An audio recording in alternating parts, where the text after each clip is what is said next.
appreciate that. I also want to thank the past department directors. This board should really understand how really we have some of the better department directors, I think, in the area. And, that I've known and have worked with in other communities. And they really are very, very highly skilled and probably sought after by other communities. But they stay here because they really care about the community. So I want to really thank that group of folks who I've worked with for the last 12 and a half years. I really just want to thank Tyler for the last 2 months for transitioning me away from board. I think has been very helpful for Tyler to begin that, and I think he's done a great job. So, and he's taken on a lot of things that I usually do as I transition. So I do want to personally thank Tyler. Obviously, all the department work has been doing a lot more lately. We've taken on more responsibilities. Mark's taken on the CDA, as you know, as the executive director. Leanne has taken on some other projects.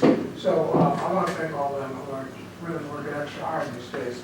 And this is the last board meeting. I'm not going to cry or anything. I probably will when I leave, because it's really been a wonderful experience for me. And I thank everybody in the community who's been very supportive. So thank you. Since you won't be at a board meeting.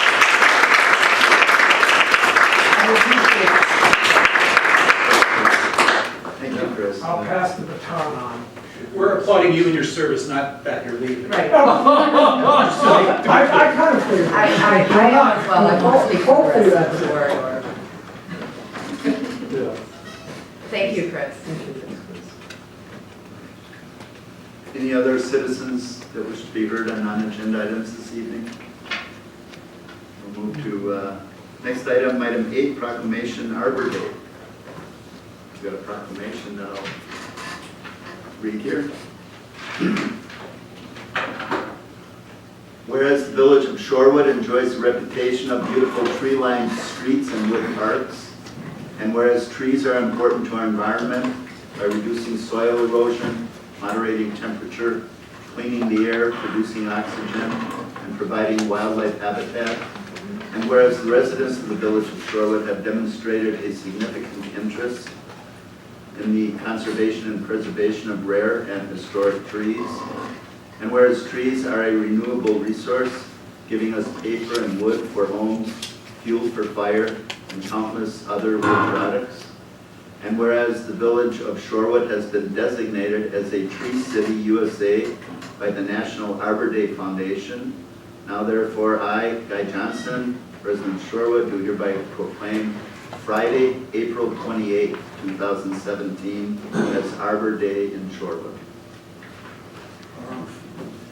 I have a question, and I think I asked this last year, but there's an arcane state statute that says if a village or a community recognizes Arbor Day, that the school district of that community gets a free tree from the state nursery. Do you know, do we do that? We actually do something every year at Arbor Day. Do we get a tree from the state? Not, I don't know, it comes from the state. well, She hasn't. not to my knowledge. This statute is still on the books. We All right. get a free tree from the Okay. state nursery. I would guess it's gonna be this big. I don't know if we get our pick. Those are I'll those, take it. those trees that we planted. We were in 4th grade, right? Yes. Now, if you would ask Dr. Who's the doctor who ran the hospital Oh. in Edgewood, Oh, about the value of planting trees even When when they're they're that that big, small. yeah. And that's one of the highest quality specimens in the state. I will take a free tree this big. oh, But the schools are involved on tree planting. oh, yeah. Yeah. Yes, I know it's not a vote, so can I make a comment? you may. Okay, thank you.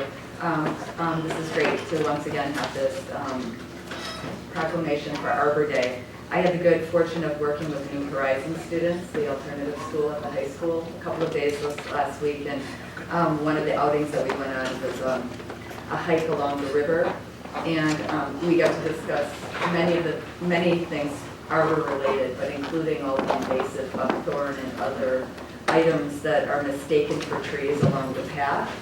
So I'm really happy to hear, and I'm hoping that, and I know that you have a land plan and et cetera, and it's part of the whole Wilson Drive discussion to discuss what we're gonna do about those invasive, some of the more invasive long-term trees. And I know that also the Friends of Estabrook Park have been working, on many aggressive weeding programs, and I and others in this room have volunteered many times in some of those. So it's just great to see our community come together with the school district and all the volunteer organizations, the conservation committee, and here at the board. Yes? I give my address now. Jennifer Cooney Valdes, 4331 North Alpine Avenue. I'm on the board of the Friends of Estabrook Park, and you're right. They are in the park 3 times a week, digging up buckthorn and replacing them with trees that are You mean the New Horizon kids? No New Horizon kids, but it's just, I think everybody on the board should know that there's a big effort going on already in Estabrook Park. So getting the village involved would be helpful as long as they work with the Friends of Estabrook Park. And I encourage them to work with the Friends of Estabrook Park as well. Thank you. Okay. That takes us to item 9 on the agenda.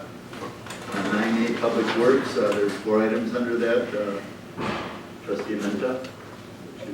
Our first item is professional services agreement for Wilson Drive Engineering and Design.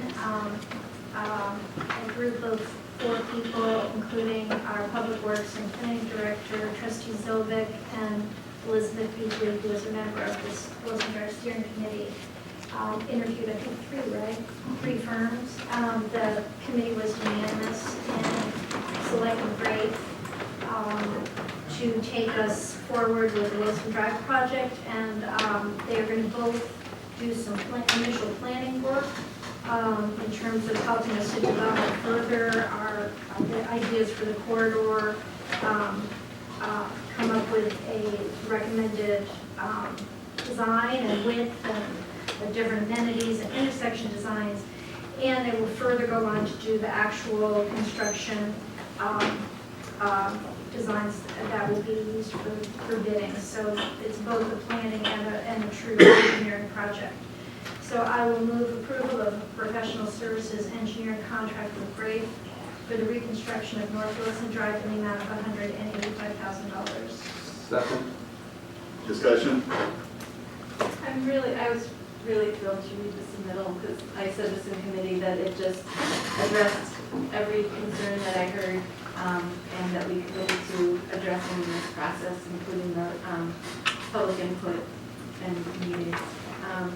So it was really nice because there was so much, because I'm the only person on the committee that kind of maintained this overview of listening for consistency, and not that everybody didn't participate in that, but I did that. I'm sorry, that sounds really bad, but since I didn't go to the meetings, I learned through the documents and then the after conversations. And so just from my vantage point, which is not different, it was really pleasing to, because the concern was, will we find an engineering company that will get it and will, we won't have to spoon feed everything to them, and this proposal did that. So, to me as an outsider, as an outside speaker, and I wasn't at the interview, so I was just really pleased.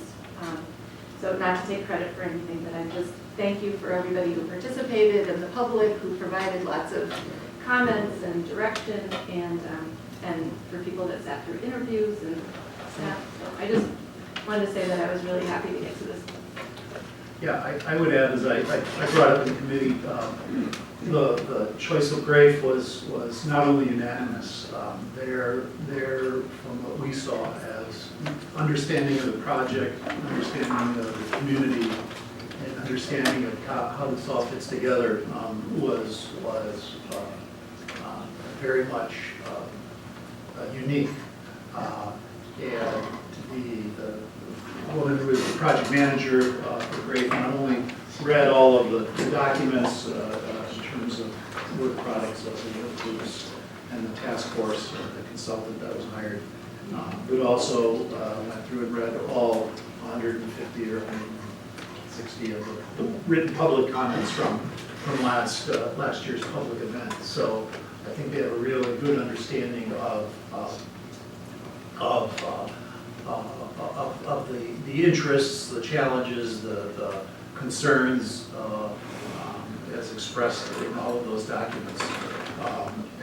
As well, I was pleased that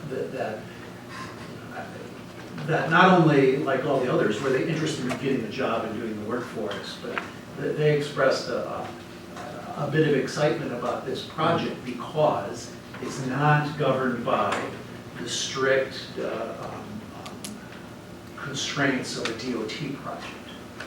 So when we talk about interfacing with the parks and the neighbors and pedestrians, they recognize that there's some, not only flexibility there, but some desire and interest in the community to think about the park and the pedestrians and all those things fit together. So I was very pleased to see that they were thinking in the way I think we want them to think. They did in their project plan that they have developed, scoped in two public information meetings to present and to listen and to hear and to react. So as we had expressed all along, we're not getting into a process where we say, here, go and do some work, and they come back in 2 months and say, okay, here's your design, let's bid it. So. I see you have the memo. What were the dates of the, so you're saying the first one is late June, and then the second one late August, just so people can be aware of when those opportunities for further public input will occur. Yeah, and if I may also, they not only were very comfortable with additional public meetings, but had talked about the different tools in their toolbox for presenting ideas, for communicating with community members, for soliciting feedback in different ways. So I think that'll be very, very helpful. Okay. Oh, and one of their project members lives here, so as a resident, so I told them that, you know, we can take care of the tax assessment. So this is proposed as a lump sum contract, not a reimbursement of hourly rate. Is that a little unusual, like lump sum, not a billing rate? Typically the engineering, they'll break it down because we ask them to show us hourly rates so that we can see what, you know, who is doing the majority of the work. Okay. But you know, normally it is a not to exceed fee plus reimbursable expenses for copies and plan prints and that sort of thing. Okay. And how does this compare to the general ratio of design cost to project costs? And is there an anticipated project cost to this? Just Well, that's hard to answer okay. because we have a planning number that we've been using in our long-range financial plan for Wilson, Okay. but I think it's probably a little on the light side. Okay. Not out of the ballpark, but probably in the, you know, the lower end of a range. The other thing is, you know, there are a lot more planning components in this than a typical engineering project. Okay. That said, I think it's right there. Okay. Do you recall what the other two, what their bids were for the other two? They were, well, But they didn't bid.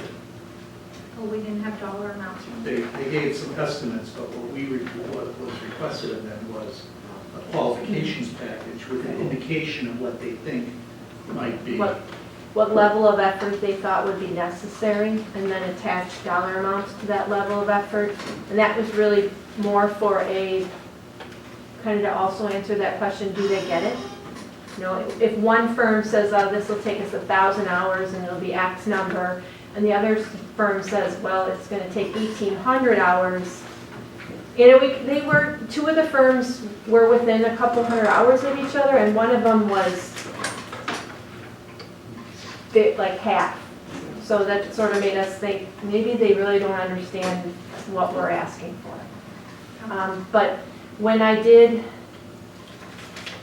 took the estimated sum and divided it by their total estimated hours, which is really convoluted, but it was really the best I could do, Grave had the lowest per hour cost attached based on the number of hours and the total fee.